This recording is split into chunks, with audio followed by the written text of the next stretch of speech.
Mesdames et messieurs, bonjour. Bienvenue au Musée des Beaux-Arts de Montréal. Mon nom est Danielle Robert, je suis la responsable des activités culturelles. Et surtout, j'ai le plaisir d'accueillir avec vous pour ce cours sur l'art d'art canadien, François-Marc Gagnon. J'ai déjà eu le malheur de dire de mon ancien professeur et collègue qu'il n'avait besoin d'aucune présentation.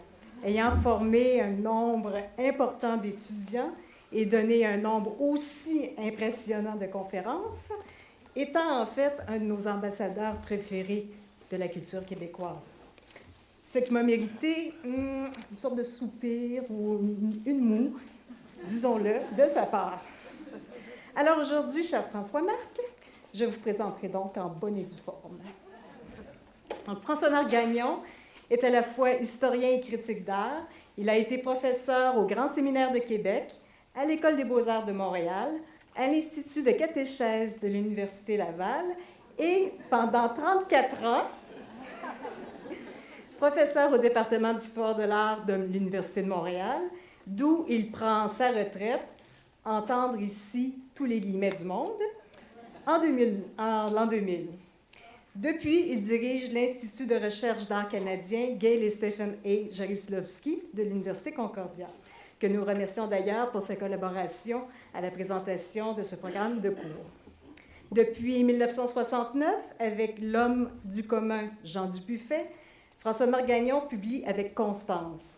Je me reprocherais de ne pas souligner son Bordua, catalogue de l'exposition s'étant tenu ici même, et Chronique du mouvement automatiste québécois, 1941-1954, publié chez Lanctot Éditeur en 1998, pour lequel on lui accorde le prix prestigieux de Raymond Klibanski l'année suivante. En 1978, il se mérite le prix du gouverneur général du Canada pour son ouvrage incontournable sur Paul-Émile Bordua, biographie critique et analyse de l'œuvre. L'an dernier, on lui décernait au prix du Québec le prix Gérard Morisset, catégorie culturelle, histoire de l'art. Bien sûr, il s'agit ici d'une introduction finalement assez sommaire de son travail et de son rayonnement. Pour terminer, j'aimerais souligner l'apparition d'un tout récent ouvrage intitulé Jean Berger, peintre et complice, publié par l'Institut Jaruzelowski. Je ne crois pas me tromper en disant, au nom de tous ici réunis, que nous sommes extrêmement heureux de vous retrouver aujourd'hui.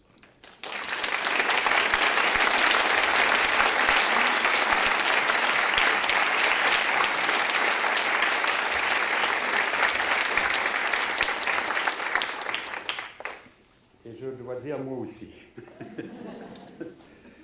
OK. Alors, les conférences qu'on commence aujourd'hui vont porter sur un thème qui m'est venu d'ailleurs de l'un d'entre vous, celui des limites, j'allais dire, de la peinture. C'est-à-dire que, on pourrait dire qu'il y a des sujets ou il y a des thèmes que les artistes, surtout s'ils travaillent en bidimension, si on veut, ou sur des surfaces, ou même les sculpteurs aussi, d'une certaine façon, des problèmes qui semblent échapper à leurs compétences. Hein? Alors, on pourrait appeler ça ou les limites de la peinture, ou si vous voulez aussi, les défis pour les peintres. C'est-à-dire comment, par exemple, qu'est-ce que vous faites avec un thème comme la parole, comme on va voir aujourd'hui? Comment est-ce que vous pouvez exprimer quelqu'un qui parle, ou même un discours, ou même un contenu dans son discours, dans un tableau? Hein? L'autre cas classique, évidemment, c'est le mouvement. Hein? Comment est-ce que vous êtes... Alors, si vous faites du cinéma, il n'y a pas de problème, mais si vous faites un tableau, comment vous exprimez l'idée du mouvement? Ensuite, j'ai pensé au temps, hein, la durée, la même chose, et finalement les émotions. Alors ça va être nos 4 thèmes. Et c'est sûr que la peinture a toujours... le peintre qui est là, il n'est pas canadien encore. J'aime ça, mettre les choses dans un contexte plus vaste, vous allez voir.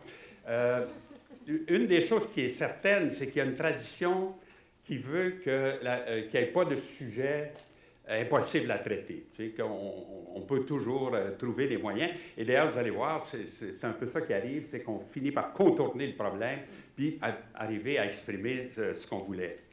Et c'est pour ça que je voulais remonter un peu loin, parce que cette idée que la peinture peut être comme un langage universel qui peut toucher n'importe quoi, y compris le mouvement, le temps, la parole, etc. Ça a été un peu, disons, discuté par Platon déjà, ça. Platon qui n'aimait pas les peintres, qui n'aimait pas s'il les voyait comme des gens qui cultivent l'illusion de la réalité plutôt que de nous mettre vraiment en contact avec le réel. Pour lui, le réel, d'ailleurs, c'était les idées, alors donc, c'était un petit peu plus compliqué. Mais cette idée-là que le peintre, OK, peut peut-être faire n'importe quoi, mais c'est toujours illusoire, ce n'est jamais la chose elle-même. Il dit même, à un moment donné, qu'un peintre ne peut arriver qu'à tromper des enfants ou alors des gens sans esprit.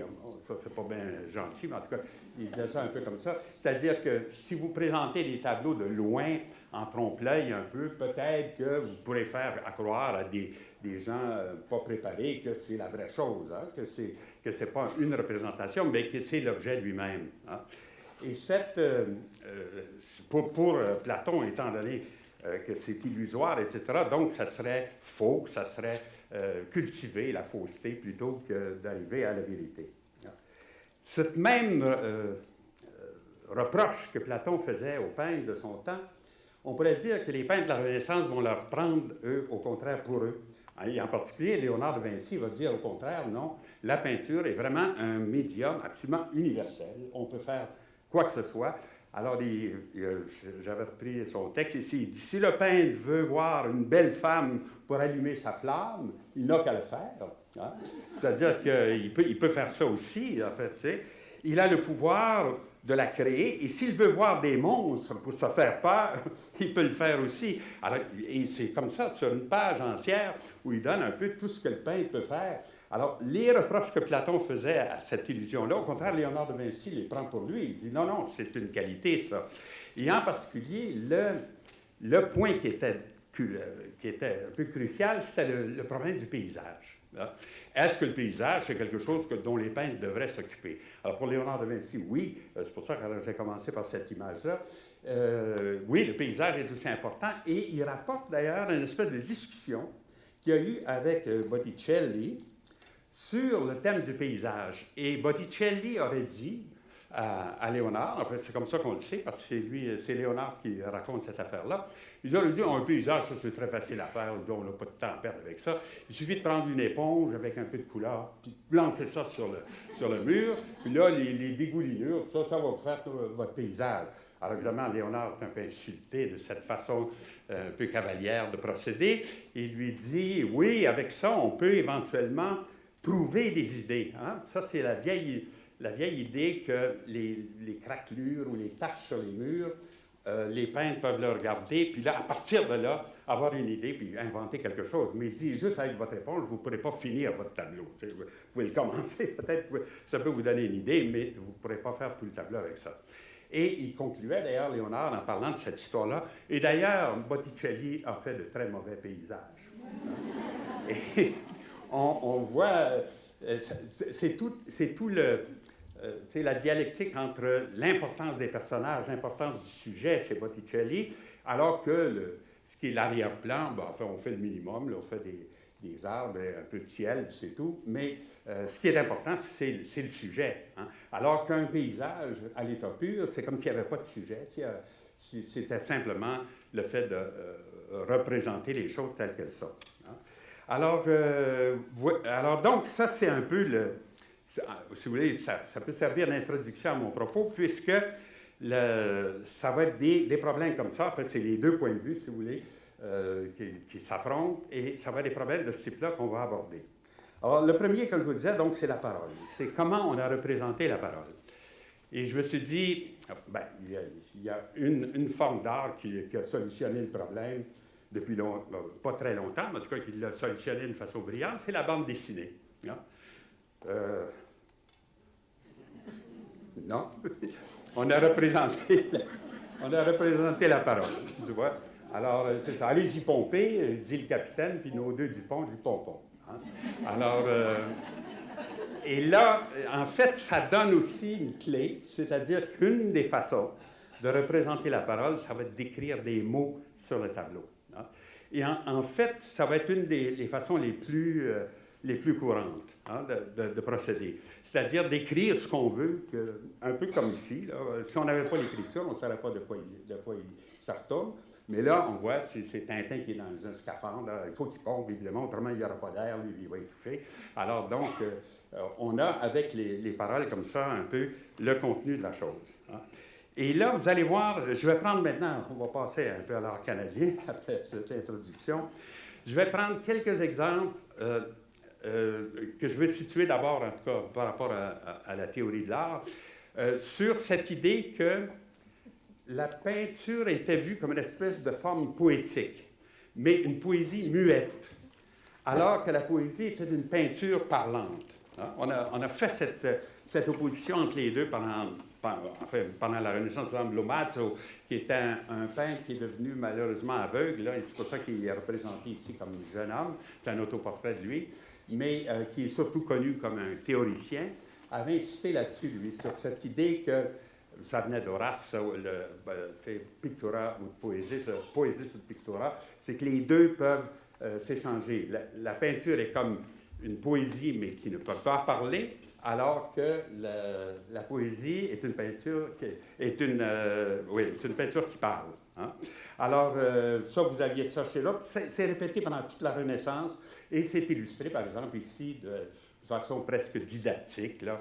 Ce n'est pas un peintre très, très important, le Charles-Alphonse de Frénois, mais c'est une allégorie de la peinture. Alors, vous voyez, la dame qui est là, c'est celle qui peint. Alors, elle a devant elle son sujet, c'est-à-dire qui est un ange qui fait un geste de rhétorique, enfin, il pointe vers le ciel. Alors, c'est comme s'il parlait de quelque chose. C'est l'ange de la paix parce qu'il tient une espèce de branche d'olivier.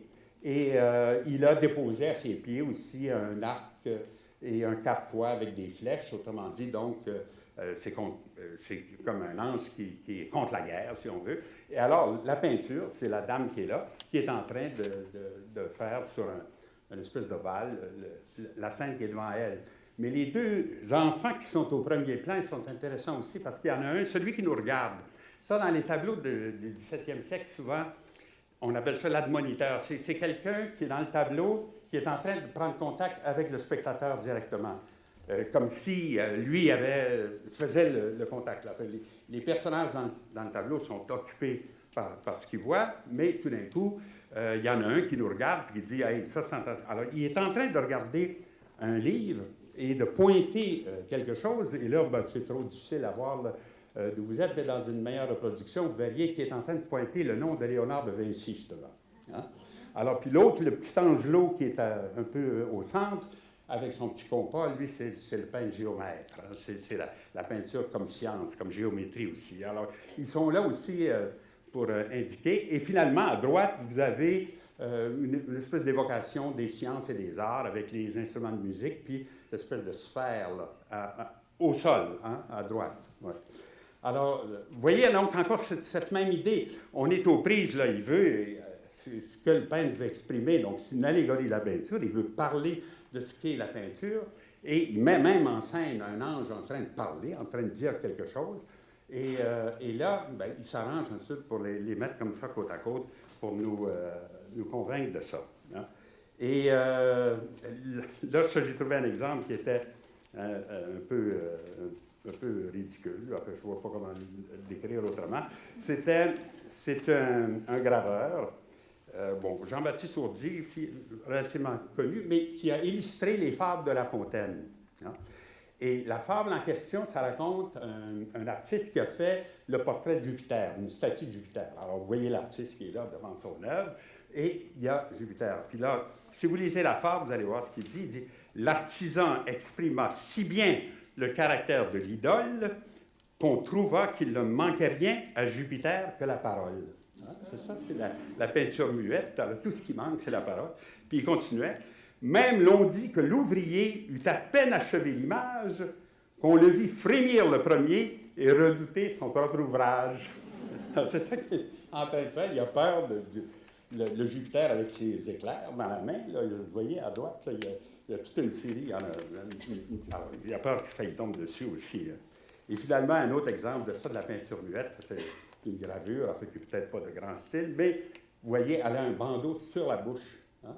et elle tient un pot de peinture, puis elle est en train de peindre un serpent avec un petit pouti, là, comme on dit, un amour à côté.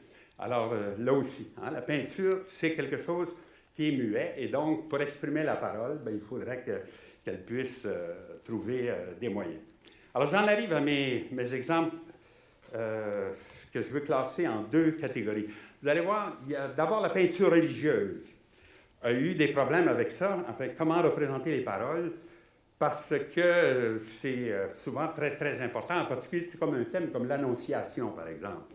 Si vous lisez, là, je ne vous lirai pas ça, parce que je vais avoir l'air d'un curé en chair, là, mais si vous lisez l'Évangile de Luc là-dessus, ce qui est frappant, dans la scène qui porte sur l'Annonciation, c'est qu'il est question uniquement d'un dialogue. On a très peu d'indices sur où ça se passe et quelles ont été les réactions des protagonistes. Hein. L'ange vient et dit « Bon, je vous salue Marie ». Tout se passe en parole. Et la seule chose qu'on dit, Marie fut bouleversée hein, en entendant ça. Je comprends, c'est une maudite nouvelle, mais en tout cas. Alors, parce qu'elle dit comment ça va se passer, je ne connais point d'âme. Hein, vous vous souvenez de ce texte-là. Alors, don't worry. Hein, Dieu viendra et tout va s'arranger, il n'y aura pas de problème. Bon, mais, alors il y a ça, puis ensuite, l'ange entra chez elle. Hein, là aussi, ça nous donne très peu d'indices sur la façon de représenter les choses. Alors, regardez par exemple comment est-ce qu'un peintre classique de la Renaissance, comme justement Fra Angelico, lui, il imagine que ça se passe dans un château de la Renaissance, en fait, hein, avec les colonnes. Puis derrière, on voit la chambre de Marie aussi avec un rideau, là. Et puis alors, bouleversée, ça ne l'a pas frappé, ça, ce mot-là, parce qu'elle a plutôt l'air très attentive à ce que l'ange est en train de lui dire. Mais surtout, ce qui est intéressant, je ne sais pas si vous arrivez à le voir, il y a les paroles qui sont là sur le tableau. Ah? Non? Derrière la colonne, là, qui est au centre entre les deux, on voit tout d'un coup des paroles qui s'en vont d'un côté et de l'autre.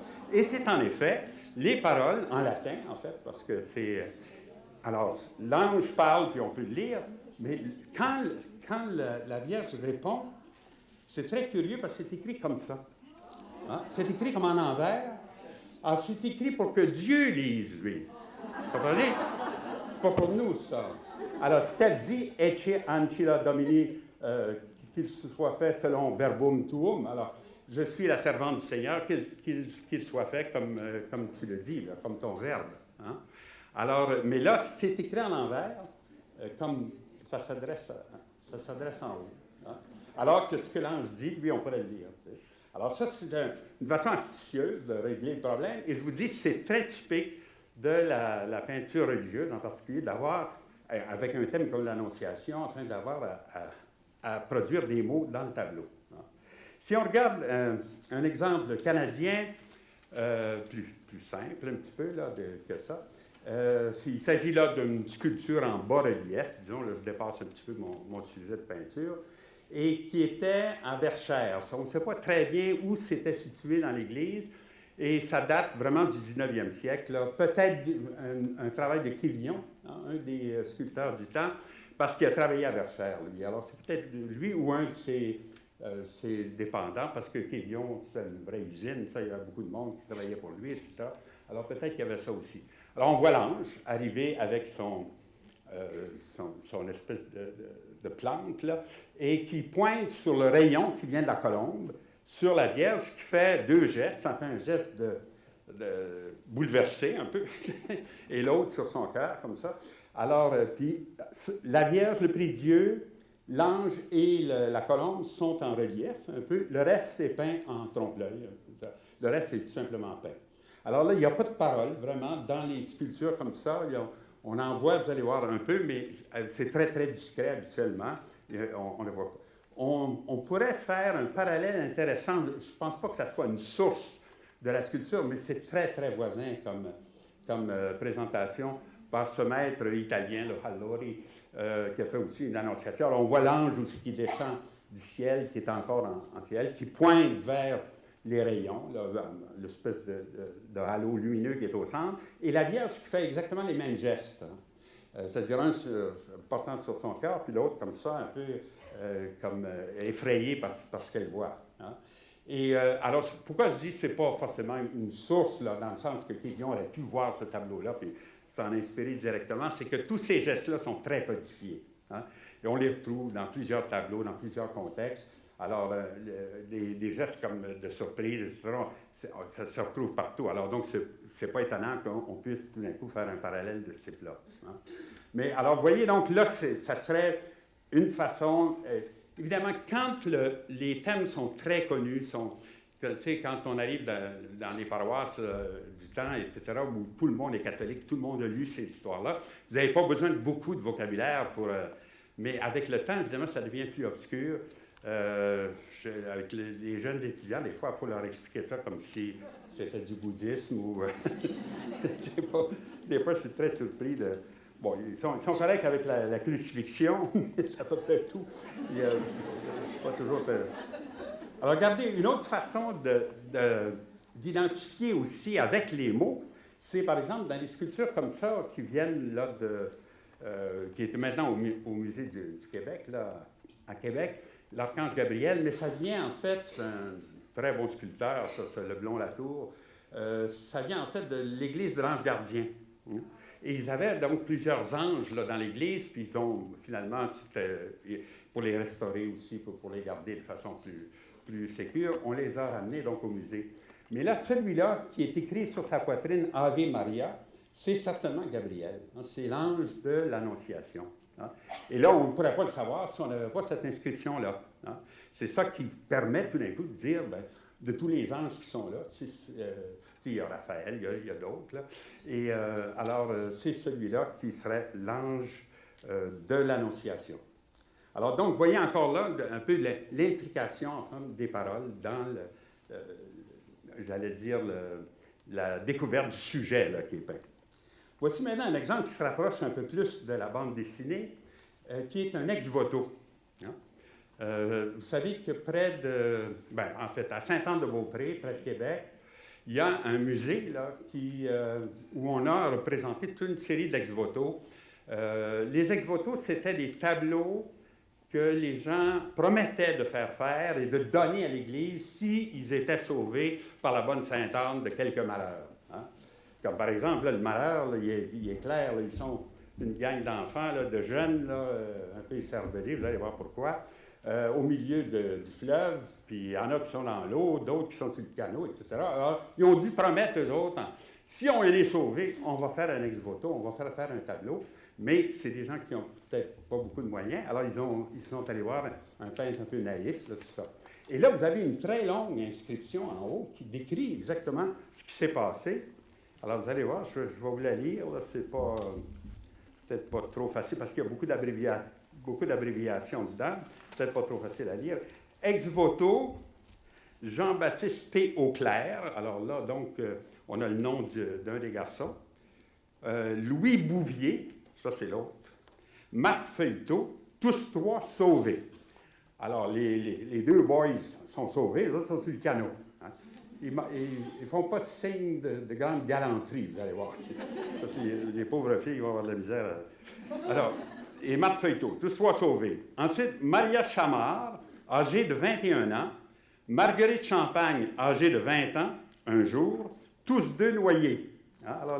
Alors, les deux filles qui sont au premier plan, avec leur capine, puis toute leur robe du temps, là, il n'y a pas personne qui peut flotter avec un truc comme ça. Ces pauvres filles ont été noyées. Et alors, ils donnent finalement la date, le 17 juin 1754, à 2 heures du matin. Qu'est-ce que c'est qu'ils faisaient sur le fleuve, les autres, à 2 heures du matin? Hein? Peut-être que le bon Dieu les a punis. Parce que alors, se recommandant à la bonne Sainte-Anne. Hein? Se recommandant à la bonne Sainte-Anne. Alors, les gars, non, ne sont pas très gentils. Et il y en a un en costume un peu de paysan, hein, celui qui est à droite. Alors, lui, il tend mollement son aviron à la fille, puis c'est celle-là qui est sauvée. Et l'autre, le petit bourgeois, là, à gauche, là, avec son petit habit rouge, là, lui, il est content d'être assis sur le canot, puis il laisse ses deux chumettes là, prendre le fond. Hein. Alors, ça, c'est intéressant parce que c'est le peintre qui fait l'ex-voto, il veut quand même rappeler un peu les circonstances. Hein, pourquoi? Alors, surtout les deux se recommandant Sainte-Anne à la fin, là. Alors, c'est ça qui fait que ça devient un ex-voto. Et alors, il a pris la peine de tout écrire ça. Et si vous y pensez, 1754, l'alphabétisation de la population n'est pas très poussée, hein, à l'époque. En général, c'est les femmes qui savent plus écrire que les gars. Là. Les gars signent avec une croix, tu sais, puis ensuite, madame signe en dessous parce que quand même... Mais, alors là, donc, l'alphabétisation n'est pas très poussée, mais malgré tout, on veut mettre sur ces choses-là toutes ces inscriptions de manière qu'on puisse lire exactement ce qui s'est passé. Alors ça, dans le domaine religieux, on comprend que les paroles comme ça peuvent être utilisées. Si vous pensez maintenant au domaine profane, c'est-à-dire dans des représentations qui ne seraient pas religieuses, là, j'ai pensé, il y a des cartes géographiques. Vous allez me dire, oui, mais ça, ce pas des tableaux. Mais les cartes anciennes sont très enluminées. Hein, c'est-à-dire, il y a beaucoup d'images, ils sont beaucoup plus colorés, en fait, que les cartes géographiques actuelles. Et certaines d'entre elles, en fait, ont non seulement des images, mais aussi des inscriptions importantes, vous allez voir, qui permettent justement d'imaginer ce que c'est. Alors, ce que je vous présente là, c'est un détail, hein, d'une map-monde, en fait, qui représenterait tout le monde, mais c'est la partie qui nous intéresse un peu plus, c'est une représentation du Canada. Sauf que c'est très bizarrement organisé, puisque la Floride est tout à fait en haut de la carte. Hein, si vous allez à droite en haut, l'espèce de petite affaire qui dépasse, ça c'est la Floride. Et si vous descendez en bas, où il y a un ours, là, c'est marqué au-dessus de terre du Labrador, c'est le Labrador, évidemment, alors, qui est en dessous. Pourquoi ça? Là, je vous présente toute la map monde. Alors, le détail que je vous présentais avant, c'est celui qui est en haut à gauche. Hein? Et là, il faut imaginer que ces cartes-là étaient placées sur des tables. Hein? Et des cartes sur parchemin, comme ça c'est 4 parchemins cousus ensemble. Enfin, c'est énorme, hein? C'est une très grande carte. C'était en général donné pour les rois et pour la cour. Alors, les gens faisaient le tour de la table, comme ça, et tout le monde avait quelque chose à lire. Hein? Ceux qui étaient d'un côté pouvaient lire parce que l'écriture était faite dans leur direction, et ceux qui étaient de l'autre côté pouvaient lire aussi parce que l'écriture changeait de côté. Mais si, tenant compte de ça, maintenant je retourne dans ma carte, bien là, évidemment, ce qui se passe, c'est ce qui était au nord passe au sud et inversement, pour pouvoir lire le mot Canada, le mot Hochelaga, le mot Saguenay. Vous comprenez, hein? C'est simplement parce que, comme ils les mettent sur une table et ensuite, on imagine le genre de conversation autour, là. Ça nous appartient, ça appartient à l'Espagne, ça appartient à l'autre. Alors, c'est les discussions un peu de ce type-là, enfin. Puis la carte elle-même, c'est du grand luxe, en fait. Hein? C'est pas une carte qu'on va emporter sur les navires pour se promener, là. C'est plutôt une synthèse des connaissances qu'on avait à l'époque.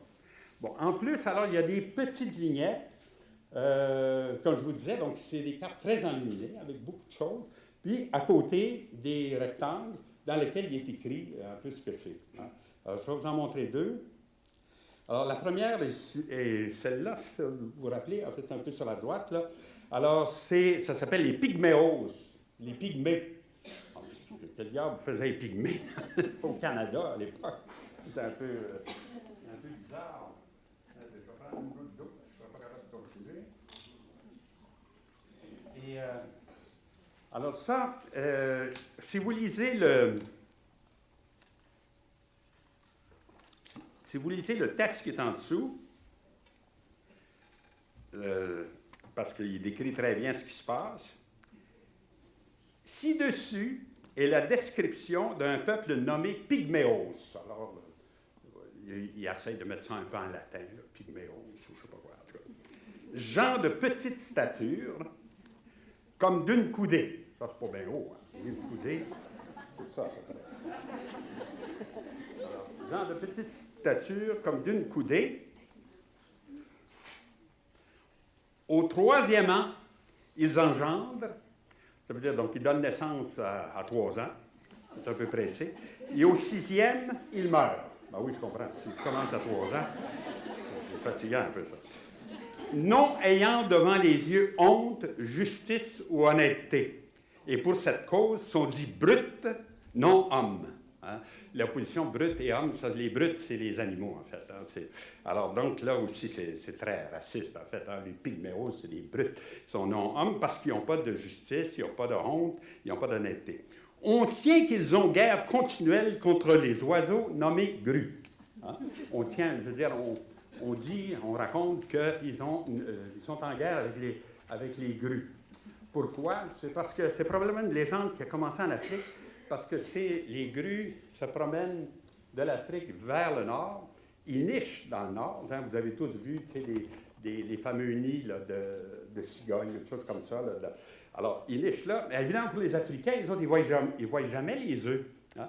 Alors, il faut trouver une explication comme ça. Ils ont créé le mythe que les Pygmées volaient leurs œufs. Ils sont petits, ils ont besoin de manger des petites affaires. Alors, ils volaient leurs œufs. Et c'est pour ça que les grues sont en guerre contre eux tout le temps. Hein? Alors, regardez, par exemple, je vais juste trouver un exemple de ça, une grue qui attaque un nain, là, ou ça pourrait être un pygmée, dans une mosaïque ancienne, en fait. Mais c'est un thème qu'on trouve déjà chez Homère, ça. Homère compare les Troyens et les Grecs comme ça, comme des grues et des pygmées qui se battent entre eux. Alors, donc, c'est une affaire qui remonte à très, très loin. Et là, on pourrait se demander, qu'est-ce que c'est que Jacques Cartier, ou les gens qui ont découvert le Canada, qu'est-ce qu'ils allaient chercher les pygmées? Vous remarquez aussi qu'il y a une licorne, là, hein, au-dessus de la... Oh, pardon. Au-dessus du... Non, ça va mal. Bon. Au-dessus du panneau où il est marqué Pygméos, hein, sur la gauche un peu, il y a une licorne. Ça c'est un indice intéressant aussi. Ça veut dire que les licornes, ça vit en Asie, ça, normalement. Alors, on ne trouve pas ça en Europe, etc. Et alors, donc, c'est presque le signe qu'on a trouvé les Indes, qu'on a trouvé ce qu'on cherchait. Hein? Parce que quand ils sont... quand Cartier ou même Colomb, en fait, aussi, arrive, Colomb, ça c'est formidable, il y avait un interprète parmi les gens qui étaient avec lui, qui parlait arabe et hébreu. Hein? Parce qu'il s'attendait à trouver le grand Khan ou des gens comme ça. Puis il dit, bon, avec les Hébreux, on va être bon aussi. Peut-être qu'on va trouver quelques marchands là-bas, des Juifs, avec lesquels on va pouvoir communiquer aussi. Mais il y a un gars qui parle l'arabe sur son bateau. Hein? Parce que c'est ça qu'ils s'attendent à trouver de l'autre côté. Hein? Alors ici, la licorne, c'est un peu le signe de ça. Et les pygmées, normalement, font partie de ces humanités mystérieuses qui habitent les confins des terres connues. Hein? Au milieu, près de chez nous, là, tout le monde est normal. Puis plus on s'en va loin, plus les gens deviennent bizarres. Vous avez remarqué ça, non? Alors, c'est un peu cette idée-là. En fait, c'est comme, on voit le monde comme des cercles concentriques comme ça, puis à la fin, vraiment, aux confins du monde connu, il y a des pygmées, il y a des gens qui n'ont qu'une seule jambe qui sautillent, il y a des gens qui sont sans bouche, les astomes, etc. Alors, on a toutes ces humanités monstrueuses comme ça autour. Hein? Nous autres, on a transposé ça avec les extraterrestres. Là, hein? Ceux qui sont au bord de la galaxie, là, ils sont verts, puis ils ont 3 yeux. C'est ce que vous voulez. Hein? Alors là, dans le récit de Cartier, il est question des pygmées, et vous allez voir, c'est assez curieux. Il attribue ça au chef indien, c'est lui qui sait qu'il y en a. Alors, regardez comment est-ce qu'il raconte ça. Jacques Cartier était bien délibéré de mener le dit seigneur Donnacona en France. Oui.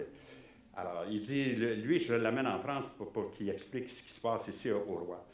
Pour conter et dire au roi ce qu'il avait vu à ce pays occidentaux des merveilles du monde. Hein?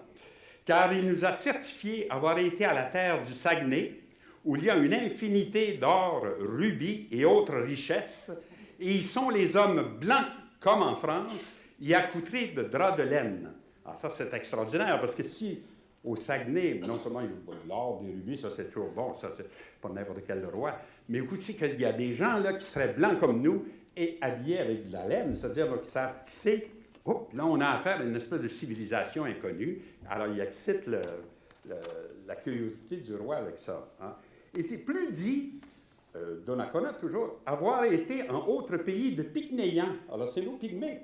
Hein? Alors, Donnacona aurait dit, oui, il y a des places où il y a des Pygmées. Alors, c'est formidable, ça fait la preuve qu'on est aux Indes, on n'a pas de problème. Et autres pays où les gens n'ont qu'une jambe et autre merveille, longue à raconter, oui, je comprends.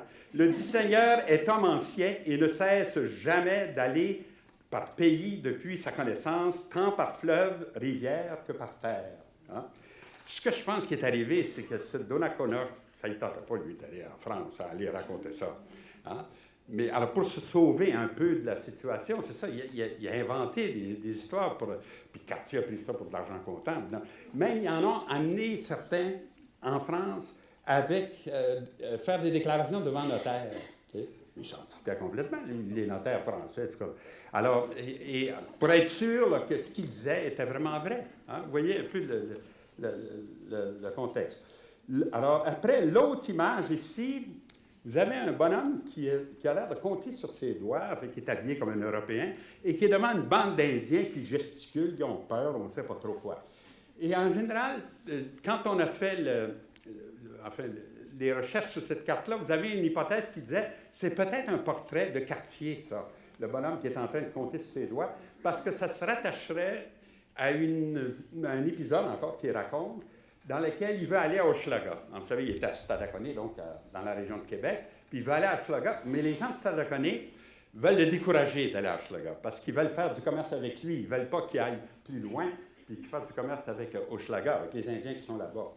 Alors, ils font ce que Cartier appelle une grande finesse. Il dit, ils viennent tout barbouillés en noir, avec des cornes, puis ils essayent de nous faire peur. Bon, alors évidemment, ça ne prend pas avec Cartier et ses hommes, et ils vont à Hochelaga comme ils voulaient. Hein. Alors, on pensait que c'était ça un peu qui était représenté. Vous avez Cartier qui serait devant une bande d'Indiens en train de gesticuler comme ça, comme pour lui faire peur. Et lui, ben, je ne sais pas ce qu'il fait avec ses doigts, etc. Par contre, quand on lit le texte qui est à côté, on voit que c'est autre chose. C'est un peu l'opposition entre le commerce qu'on voulait faire. Alors, le personnage qui est là, ce n'est pas Cartier, c'est un marchand. Enfin, il est en train de compter sur ses doigts. Hein, il veut échanger quelque chose, il veut faire la business. Et les autres ne comprennent pas. Alors, il est fait comme très excité, etc. Et là, dans le texte justement qui est en dessous, il dit ceci, vous allez voir, ça explique assez bien, je pense, ce que ça veut dire. Il dit, c'est la démonstration d'aucun pays découvert, puis naguère, pour et aux dépens du très chrétien roi de France, François Ier de ce nom. Comme très chrétien, François Ier, mais c'est la formule, c'est ce qu'il faut dire. L'un nommé Canada, Hochelaga et Saguenay. C'est comme si c'était 3 pays différents. Hein? C'est comme 3 régions. Assis vers les parties occidentales, environ par les 50 degrés de latitude. Pas trop mal, ça, c'est une assez bonne caractérisation. Et ce pays a été envoyé par le dit roi, honnête et ingénieux gentilhomme, Monsieur de Roberval. Alors, Roberval est plus important dans les documents du temps que Cartier. Hein? C'est lui, le noble, c'est à lui qu'on attribue les découvertes importantes. Puis, Cartier est le capitaine du bateau. Hein? Alors, donc, il est comme soumis un peu à l'autorité de l'autre. Hein? Alors, c'est pour ça qu'il insiste sur Roberval ici. Avec ce grande compagnie de gens criminels, dégradés, pour habiter le pays, lequel avait été premièrement découvert par le pilote, Jacques Cartier, il le nomme comme tel, demeurant à Saint-Malo. Et pour ce qu'il n'a été possible avec les gens du dit pays, faire trafic, c'est-à-dire donc faire du commerce, à raison de leur austérité, parce qu'ils n'ont rien à vendre, hein, l'austérité, intempérance du dit pays, alors c'est froid comme hier, mais on ne va pas rester là longtemps, et petit profit. Hein, qu'est-ce qu'ils ont à nous vendre? Des bines? Presque rien. Alors, sont retournés en France, espérant y retourner quand le roi le voudra. Hein. Alors, autrement dit, on a essayé de faire du commerce avec ce monde-là, il n'y en a rien de bien important à échanger. On était bien plus riches qu'eux autres. Alors, n'ayant peu de profit à faire là, on est retourné en France. Puis on viendra si le roi nous renvoie. Ça va prendre à peu près 50 ans, évidemment, avant de revenir. Alors, vous voyez comment, encore là, les mots sur la carte sont importants parce que c'est eux qui nous permettent d'un peu d'identifier les petites vignettes, là, les illustrations qui sont là. Sans ça, on serait perdu. On pourrait avoir plusieurs hypothèses, mais là, tout d'un coup, ça permet un peu d'arriver plus proche. Alors, vous voyez, c'est des cartes, mais en même temps, c'est une utilisation de la parole à l'intérieur d'une représentation figurative. Hein. Autre exemple de carte qui est une de mes favoris, celle-là, parce que vous allez voir ce que c'est quelque chose, ça. Ça, c'est carte murale des deux Amériques faite par Nicolas de Fer. Alors, ça, c'est un cartographe du temps, etc. Et alors, ça représente les deux Amériques, on les reconnaît assez bien. Vous avez l'Amérique du Sud et l'Amérique du Nord. Et évidemment, ça ne va pas très haut dans le Grand Nord, là, parce que ce n'est pas assez connu. Mais disons, en gros, on voit le Mexique, l'Amérique du Sud et le début des États-Unis, puis le début du Canada. Alors, dans chaque coin, il y a des scènes qui sont représentées. Et celle sur laquelle je voudrais m'attarder, c'est celle qui est en haut, à gauche. Hein? Là, vous ne la voyez pas beaucoup, mais je vais vous donner un détail. Vous allez voir pourquoi ça m'intéresse. Voilà. Alors, ça représente le Niagara. Et au premier plan, on a une bande de castors qui sont en train de faire une digue pour arrêter le Niagara. Ça, il faut travailler fort. Hein? Ça, il faut travailler fort. T'sais. Alors, il faut être le maudit de gang en plus. Il ne faut pas être 2 ou 3. Là, alors, c'est pour ça qu'il y en a toute une série. Et là, le monsieur de Nicolas Defer, gentil, nous a fait une légende à gauche avec des lettres, A, B, C, D. Et chaque lettre, évidemment, correspond à une scène à l'intérieur de ça. Hein? Alors, si vous approchez un peu plus, vous allez voir de quoi il s'agit. Par exemple, on a les 3 premières sortes, là, A, B, C, qui sont... Je vais essayer d'utiliser ça. Alors, celui qui est là, ils sont 2 en train de gruger un arbre. Hein? C'est ça? Vous le voyez? Alors, lui, si vous allez à la légende, il dit c'est les bûcherons. C'est sûr. Alors, en général, d'ailleurs, c'est toujours dans ces gravures-là, ils n'ont jamais vu de castor, ces gens-là, c'est sûr. Mais ils imaginent toujours des arbres énormes en train d'être grugés, comme ça, de tomber, pour faire le fameux barrage. Il faut des gros arbres. Alors, donc, le premier groupe, c'est donc des bûcherons. Ici, ceux-là qui sont en train avec des petits bouts de bois, ça, c'est les charpentiers. Ils ont coupé les branches en égales, puis, etc. Puis finalement, ici, en C, vous voyez, son petit paquet de bois sur le dos, là. Alors, lui, c'est les porteurs de bois. Hein? Alors, là, ce qui apparaît tout d'un coup derrière ça, c'est cette idée que non seulement les barrages de castors sont faits par des groupes énormes, enfin, avec beaucoup de monde, beaucoup de castors, mais les castors sont organisés en corps de métier. Hein? Il y a des charpentiers, il y a des bûcherons, il y a des porteurs de bois. Chacun fait son travail et chacun a une spécialité, hein, on pourrait dire. En plus de ça, vous allez voir, il y a un autre, je continue mon histoire. Là, c'est plus compliqué. Alors là, il y en a toute une série. En plus de ça, il y en a un ici, E. Et si vous allez voir le titre, c'est le commandant. Et il est en train de faire un geste d'autorité. Enfin, il allonge la patte comme ça. Alors, l'autre idée qui intervient ici, c'est l'idée de hiérarchie entre ces gens-là. Hein? Il y a un commandant et il y a des charpentiers, des coupeurs de bois, etc. Et il y a des gens aussi qui font du mortier ah oui, parce qu'il faut 2 choses pour faire leur barrage. Ils pensent qu'il faut des arbres, hein, des bouts de bois, puis ensuite un mortier pour tout lier ça ensemble, pour que ça soit très, très solide. Hein? Alors, il y a les 2. Mais il y a un phénomène encore plus curieux, c'est, un peu, ici, vous voyez, il y en a un qui est sur le dos, là. Hein? Et celui-là, à F, si vous allez à la légende, ils disent « inspecteur des invalides ». Alors, pourquoi? C'est parce que ça existe depuis toujours, ça. Les gars ne voulaient pas travailler. Ils prétendaient que c'était bien malade. Alors, ils se couchaient sur le dos, puis ils attendaient. Mais il y avait des inspecteurs des invalides qui venaient vérifier s'il était vraiment malade ou pas. Alors, s'il n'était pas malade, ils le remettaient dans son devoir, comme ils disent. Alors, c'est ça, ils le remettaient debout, puis il fallait qu'il aille travailler comme les autres. Hein? Alors, et là, donc, non seulement il y a un commandant, mais il y a une police aussi. Hein? Autrement dit, donc, on a une espèce d'image de la société, l'image d'une société monarchique, en fait, hein, avec un roi ou un architecte, en tout cas, quelqu'un qui commande, des classes, pas vraiment des classes, c'est plutôt comme des rangs. Alors, vous êtes dans le bas de la pyramide sociale ou vous êtes en haut. Et vous pouvez être entre les deux aussi. Hein?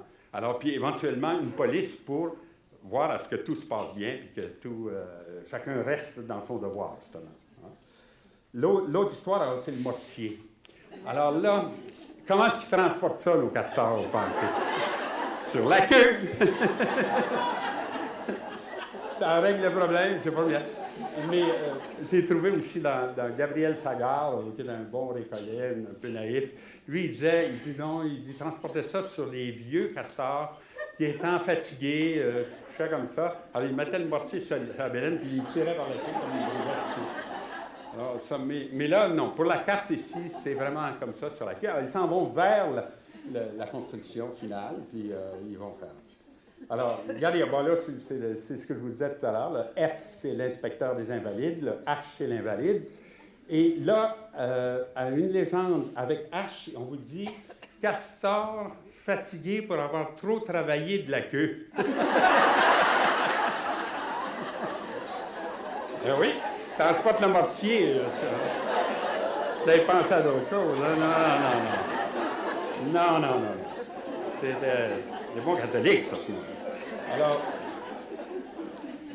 non, c'est... Ah, puis là, ben, c'est toute la bande qui travaille ils sont sur la digue, là, le barrage. Alors, ils tapent avec leur queue aussi pour que ça soit bien égal, là, tout ça. Et, en fait, bon, vous voyez un peu le genre d'image qu'on a. Mais au fond, il y a un propos politique derrière ça. C'est une espèce d'éloge de la hiérarchie, d'une société bien organisée. Je n'ai pas le temps de vous montrer ça, mais si vous voyez dans Lahontan, par exemple, Lahontan qui était un républicain plus, lui, il n'y a pas de hiérarchie entre ces castors. Ils travaillent tous ensemble. Alors donc, derrière des représentations qui ont l'air bien anodines, en fait, juste des animaux en train de travailler, il y a des discours, en fait, qui sont... Mais là aussi, la légende est cruciale, en fait, pour comprendre un peu ce qui se passe, comment est-ce qu'il voit les choses. En particulier, je pense que le commandant, si on n'avait pas eu la lettre qui nous l'indique, on n'aurait pas pu savoir qui il est. Hein. Parce que juste ce geste-là, d'allonger sa patte, là, on n'aurait pas pu penser que ça avait beaucoup d'importance, au contraire. Hein. Oui. Oui. C'est une carte gravée, carte murale. En général, c'est fait par section. Alors, donc, ils arrivent à... Oui, c'est une gravure. Ouais. Et autre exemple aussi où vous avez ce mélange des paroles et des représentations, c'est un album sur lequel je suis en train de travailler, alors ça m'intéresse en particulier, c'est ce qu'on appelle le Codex Canadensis. Non? C'est un album d'images, en fait. Hein? Et c'est conservé au Thomas Gilchrist Institute à Tulsa, Oklahoma. C'est un peu loin de nous. Ça a été acheté en 1948, après la guerre, en France, évidemment, par ces gens du Gilchrist Institute, parce qu'à ce moment-là, ben, les Français, quand ce n'était pas sur des sujets trop proches de la France, etc., le Canada, en tout cas, ils vendaient ces choses-là. En fait, ça devenait une façon de faire un peu de sous. Vous étiez tout de suite après la guerre, 45, 48, alors ça peut s'expliquer. Mais eux ont été habiles, ils ont acheté ça tout de suite. Alors là, au lieu d'avoir ça ici au Canada, c'est à Tulsa. Et là, je vous montre juste une page pour vous donner une idée un peu de ce que c'est. C'est une page qui est consacrée aux oiseaux. Alors, il ne s'est pas forcé trop tôt pour les noms. Il y a l'oiseau rouge, l'oiseau bleu, l'oiseau noir. Alors, on a fini par les identifier plus ou moins, parce qu'en parallèle avec ça, l'auteur, qui est probablement Louis Nicolas, là, qui est un jésuite, en fait, jésuite d'ailleurs assez curieux, parce qu'il n'y en a pas beaucoup de questions dans les relations des jésuites. On a l'impression qu'il faisait plus d'histoire naturelle que de conversion, lui. Il est question de lui, mais il est toujours parti, toujours loin. Puis, alors, on ne sait pas trop. Il n'est pas très populaire. C'est pas le père Lallemand ou le père Brébeuf ou des gens comme ça. Mais non, alors, mais c'est ça. Il s'est intéressé certainement à l'histoire naturelle et il a fait un texte assez long qui s'appelle « Histoire naturelle des Indes occidentales ». Hein? C'est encore la même idée. Il y a les Indes de l'Orient, qui sont ce qu'on appellerait, nous, les Indes, et les Indes occidentales, c'est l'Amérique. Hein? C'est ce qu'on essayait de découvrir. Alors, ce manuscrit-là commence par 3 dédicaces. Et ça veut dire donc qu'il espérait probablement, Louis-Nicolas, de donner ça à la Bibliothèque royale. Hein? Et alors, c'est le texte qui est en dessous. Enfin, l'image n'est pas en envers, là. Hein? C'est tel quel. Vous allez voir pourquoi. Et il se lit comme suit. Il dit « Massue royale de France ». Alors, c'est ce qu'on voit en haut, là, la massue de la France, donner des coups. Qui, par la force de sa couronne, renverse presque toute la Hollande, représentée par ce lion renversé, qui est les armoiries de Hollande. Alors, c'est pour ça que le lion est la tête en bas, parce qu'il a été renversé par le roi de France, par Louis XIV, évidemment. Alors, les serres du lion, il veut dire les griffes. Hein? Alors, les griffes du lion, je ne sais pas si vous arrivez à le voir, mais elles sont toutes coupées. Il y a des petites taches de sang autour. Hein? Dit, les serres du lion renversé qu'on voit en cette page marquent les victoires de Louis le Grand. Alors, Louis le Grand, c'est Louis XIV, évidemment, devant qui toute la Hollande trembla dans les guerres que le roi avait contre les Hollandais. Alors, donc, ça, c'est une espèce d'éloge au roi, dès la première page, ce qui fait penser d'ailleurs que cet album, qui est uniquement des dessins, était destiné comme tel au roi. Et d'ailleurs, c'est relié dans une belle reliure en marocain, etc. En tout cas, on pourrait penser que c'est ça. Ça continue ensuite sur une deuxième image. Couronne royale de France appuyée sur 2 globes. Alors, vous avez la couronne en haut, puis là, il y a 2 petites boules. Ils sont pas très, les globes en question ne sont pas très gros, là. Sur 2 globes et sur 2 colonnes. Alors, ça, on les voit bien. Du plus ultra. Là. Le plus ultra, c'est Louis XIV encore, là, auquel on donne l'éloge à tout casser, qui renverse les tours d'argent de Castille, cette fois-là. Alors donc, c'est après les victoires sur la Hollande, c'est les victoires sur l'Espagne qui sont évoquées. Relevées aujourd'hui. Alors oui, parce que là, il s'est passé quelque chose entre-temps, c'est que, bon, les guerres d'Espagne, le roi Louis XIV avait gagné, mais après, il installe sur le trône d'Espagne quelqu'un proche de sa famille, enfin un dauphin, le fils du dauphin, qui devient Philippe V. Et ça, alors donc, là, c'est la preuve que le dessin a dû être fait avant la légende. Et d'ailleurs, quand vous regardez les légendes dans ces dessins-là, ne touchent pas le dessin. Hein, ils sont comme faits après coup. Hein, on imagine d'abord le dessin, puis ensuite, on écrit dessus ce que c'est. Hein.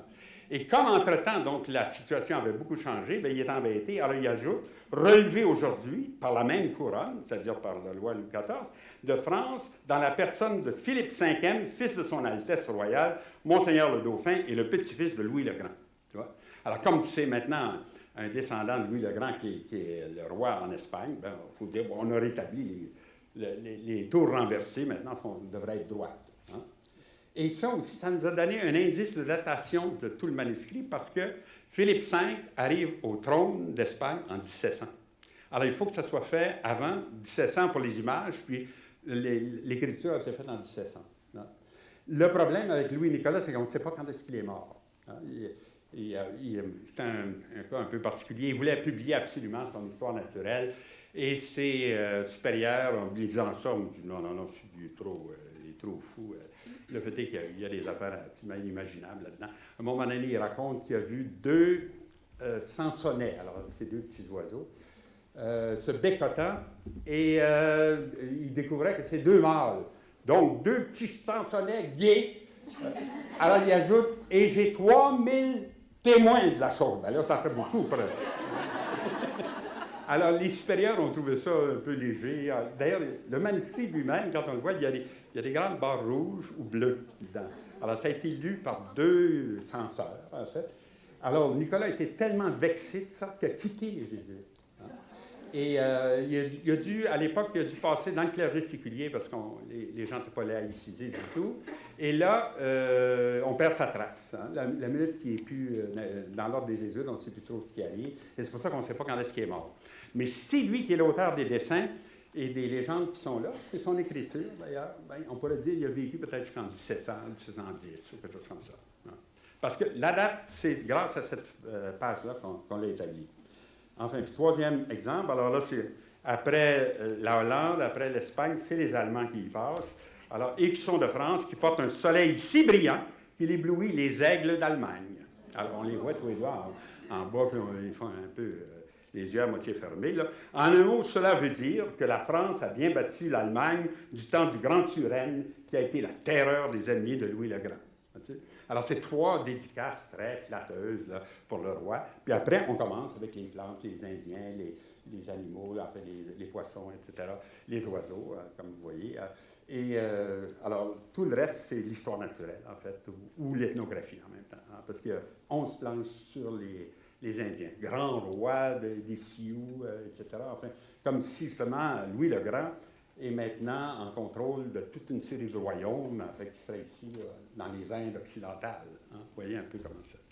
Alors, donc, des exemples d'interaction de la parole et de l'image dans l'art ancien au Canada, ou en tout cas au Québec, si on veut, là, vous en avez finalement plusieurs. Là, je vous donne juste quelques exemples. Puis je me demandais, j'ai dit, pour terminer, il faudrait bien que je leur montre des choses très contemporaines dans lesquelles on a un peu la même approche, en fait. Hein. Et j'ai pensé de vous présenter 3 cas. Il y a tout d'abord Joyce Whelan. Hein, vous savez peut-être qui elle est, c'est un artiste de Toronto qui a vécu longtemps avec Michael Snow. Et elle a fait, à mon sens, elle est la seule qui a tenté ça, elle a fait une représentation de l'hymne national au Canada avec du rouge à lèvres. Hein? Alors là, ce n'est pas vraiment les mots qui sont dans l'air. C'est une lithographie, en fait, hein, ça, cette affaire-là. Alors, ce n'est pas les mots, c'est vraiment les sons. Et si vous regardez, au Canada, tu sais, on pourrait imaginer. Et c'est lié au fait que la lithographie, vous savez, le principe de la lithographie, c'est qu'on utilise en général pour faire le dessin sur une pierre, qui s'appelle une pierre lithographique. C'est une pierre qui est polie, etc. Et on utilise un crayon gras ou de l'encre, toujours quelque chose de gras. Hein? Et ensuite, quand on met de l'eau là-dessus, le gras et l'eau se repoussent. Et si bien que quand vous arrivez avec votre rouleau avec la peinture aussi graisseuse là, que les autres, il y a juste les endroits où il y a du gras sur votre pierre qui vont faire l'image sur le papier. Je vois si je m'explique assez clairement, mais en gros, c'est toute matière grasse est hydrophobe, hein, c'est-à-dire repousse l'eau. Alors donc, ce qui va attirer l'encre, c'est justement ce qui est gras. Et alors, Whelan a eu l'idée, a dit au fond, le rouge à lèvres, c'est gras.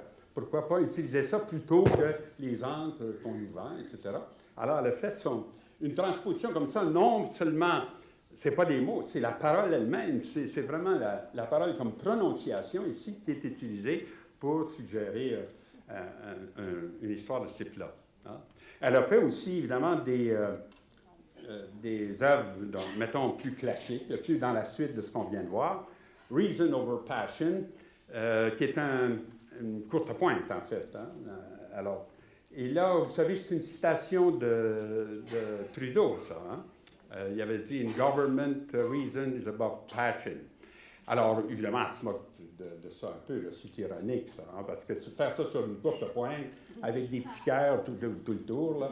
On a fait d'ailleurs une autre série où c'est « Passion over reason » aussi, alors il n'y a pas de doute que c'est ironique. Et on sait que, bon, la chose, vous pouvez la voir, elle est au Musée des Beaux-Arts du Canada, donc à la Galerie nationale, a été dans les appartements des Trudeau pendant un bout de temps. Hein? Ils avaient ça, en fait, quand ils étaient... Et il y a eu, on raconte, il y a eu une fameuse bataille entre Margaret et Pierre Elliott, et il s'est choqué, puis il a arraché le Passion over Reason, il a arraché ça du mur, et Mme Whelan est obligée de recoudre ça. Oui, je ne discute pas beaucoup avec le premier ministre, pour dire je vais vous envoyer ma facture. En tout cas, mais alors on raconte ça à propos de cette affaire-là. Mais vous voyez, encore, donc, c'est des artistes actuels, au fond, très proches de nous, là. On a encore le même problème, la même façon ambiguë de procéder. L'autre exemple auquel je pensais, c'est Charles Gagnon. Hein? Pas parent avec moi, mais j'ai été confrère de classe avec lui, j'étais très fier de ça. On était au Collège Stanislas tous les deux, on était les deux bons en dessin. Mais lui a fait une carrière de peinture, mais moi j'ai fait juste des histoires de l'art, en tout cas. Ça, on a chacun été de notre côté. Mais lui a fait plusieurs tableaux ou plusieurs représentations comme ça, dans lesquelles les mots sont intéressants, interviennent dans l'œuvre. Comme ici, c'est une espèce de boîte qui ferme, dans laquelle vous voyez le mot circa, et en haut, c'est le mot circa, mais dans l'autre sens, comme pour suggérer justement que ça se ferme, ça, qu'on pourrait fermer ces deux choses-là. Et circa, ça veut dire autour, et on pourrait dire que le mot lui-même qui est là, est comme le titre de l'œuvre, si on veut, à première vue. Quoique normalement, un titre, on ne met pas ça dans l'œuvre, on met ça à côté, hein, sur un petit carton. Mais là, ça attire beaucoup l'attention sur la façon dont il veut qu'on lise son œuvre. Hein. Circa, ça veut dire regarder ce qui est autour. Mais en haut, ce qui est autour est noir. Hein. Et c'est pour ça que donc, le mot devient renversé. Alors là, il faut plutôt regarder ce qui est au centre, et pas ce qui est autour. Tandis qu'en bas, c'est le contraire. Le circa apparaît sur fond noir, et donc ce qui est intéressant, c'est ce qui est autour. Hein. Alors, vous voyez, donc, il joue là, il suggère, avec son titre qui est dans l'œuvre, comme une lecture possible de l'œuvre. Hein. Ça va? À peu près, on voit un peu comment ça fonctionne. Regardez, par exemple, celui-là, où apparaît le mot continuum, hein, au milieu, comme ça. Alors, en effet, c'est des bandes peintes comme ça, qui pourraient se prolonger indéfiniment à gauche et à droite, hein, comme un continuum. et là, aussi qui s'additionnent les unes par-dessus les autres. On suggère d'ailleurs que ça pourrait continuer à droite, à gauche, et aussi en haut et en bas, indéfiniment. Hein? Alors donc, on aurait comme une espèce de vue rapprochée d'un continuum qui est beaucoup plus grand, qui dépasse tout ce qu'on voit là. Hein? Et quand vous pensez à la façon dont on définit le continuum, en particulier en physique, là, le continuum entre les 3 dimensions et le temps. Hein? Alors, il y a peut-être une allusion à ça aussi. Au lieu de séparer des choses exactes, des formes qu'on détache du continuum, là, le tableau ici voudrait nous donner au contraire une vue complète, sans cette maladie qu'on a de toujours essayer de détacher une forme puis de la nommer dans un ensemble. Par exemple, une des premières critiques américaines sur les tableaux de Riopelle ont employé ce mot-là aussi. Il dit « nous représente la forêt canadienne comme un continuum ». Hein? C'est-à-dire que dans la forêt aussi, si vous n'attachez pas juste à tel arbre ou tel autre, vous êtes devant un phénomène énorme qui vous dépasse de tous les côtés. Alors, c'est un peu la même idée qu'on aurait ici. Hein? Alors, et toujours, alors, le mot est dans l'œuvre et pas à côté. Hein? Donc, c'est un titre, mais un titre un peu particulier. Et ça suggère aussi une espèce de lecture du tableau. Comme au fond, tout à l'heure, dans ma carte géographique, les mots nous suggéraient des lectures aussi de la chose. Hein? On voit qu'on a affaire... alors là, fragment, je ne sais pas si vous arrivez à le lire, peut-être pas en arrière, là, mais au milieu de... Alors là aussi, la suggestion que ce qu'on voit ici n'est qu'un fragment d'un phénomène beaucoup plus grand qui continuerait en haut et en bas en particulier. Et là, la même chose, en fait, cette espèce de mot qui donne une clé au tableau. Hein? Et finalement, l'autre exemple que j'avais, c'est écho. Hein? Alors là, ça va chercher autre chose. C'est que ce qui est... Tu sais, je parlais de peinture comme une poésie muette. Hein? Alors l'écho, c'est de l'ordre du son. C'est de l'ordre de quelque chose qu'on entend. Hein? Si vous faites de l'écho, c'est quelque chose qui vous revient. Alors là, le mot écho, là, si vous le prononcez, c'est comme si vous faisiez un écho à ce qui est sur le tableau. Et donc, on a introduit un peu cette qualité de son, là, si on veut, dans le tableau. Hein? Alors, là, c'est sûr qu'on pourrait trouver aussi beaucoup d'exemples. Le dernier que je vais vous présenter, je pense que je ne pouvais pas passer à côté, il est trop caractéristique, c'est des œuvres de Robert Racine. Hein? Robert Racine s'est mis dans l'idée que le dictionnaire pouvait être utilisé comme en faire une espèce d'œuvre d'art. Alors, par exemple, il a fait des expositions dans lesquelles on a des pages du dictionnaire Robert, comme ce que vous voyez là, dans lesquelles il a découpé, et ce qui est noir, là, c'est découpé un peu à l'exacto. Par exemple, en général, il fait tomber tous les noms. Hein. Dans la page du dictionnaire, là, tous les noms qui vont être définis après, on a juste la définition, on n'a pas le nom. Hein. Alors, il enlève ça. Et la feuille est placée sur un miroir. Hein. Alors, si bien quand vous approchez pour voir un peu de quoi il s'agit, vous voyez dans la feuille. Hein. Alors, c'est pour ça qu'ils appellent ça souvent aussi les pages miroirs, hein, parce qu'il y a vraiment un miroir en arrière. Alors, donc, on est... C'est aussi cette idée que le dictionnaire est le miroir de la langue, hein, si on veut. Hein. Alors, il est parti avec ça. Et là, il fait des manipulations. Tout ce qu'on voyait, les taches noires, là, tout ça, c'est très compliqué. Alors, je vous montre une page un peu plus proche, si on veut, dans laquelle on voit qu'il a non seulement enlevé les noms, il a souligné certains en jaune, là, qu'on voit. Et là, quel a été son critère de choix je pense qu'il y avait 21 pages dans cette exposition-là que j'essaie de vous montrer. C'était le mot « exposition » revenait dans la page. Hein? Alors, ça c'est assez bizarre. Ça veut dire que vous lisez le dictionnaire, littéralement, et vous cherchez le mot « exposition ». Et là, il en a trouvé 21, puis il a fait son exposition autour de ça. Hein? Alors, il y a chez Racine une espèce d'approche obsessive comme ça qui est absolument fascinante parce qu'on dit comment est-ce qu'il peut faire une chose pareille. Et là, non seulement ça, mais il y a je vais vous montrer encore plus proche, vous allez voir un peu comment... Vous voyez, tout ce qui est gris, c'est le fameux miroir là, qu'on voit là. Hein? Et là, on remarque qu'il y a des mots qui sont soulignés, enfin, ou plutôt des syllabes, là. La, fa, do, ré, mi. Et c'est des notes de la gamme. Alors, il a fait ça systématiquement dans tout le Robert, comme ça, dans tout le petit Robert. Petit ou gros, là, ça ne change pas grand-chose. Mais et il a tout recueilli comme ça, toutes les fois qu'on a une note de la gamme. Et il est musicien, Robert Racine. Il a fait une pièce de musique avec ça. Hein? Vous allez au concert, il est installé à son piano et il joue le dictionnaire. Hein? Il joue les syllabes qu'il a repérées comme ça.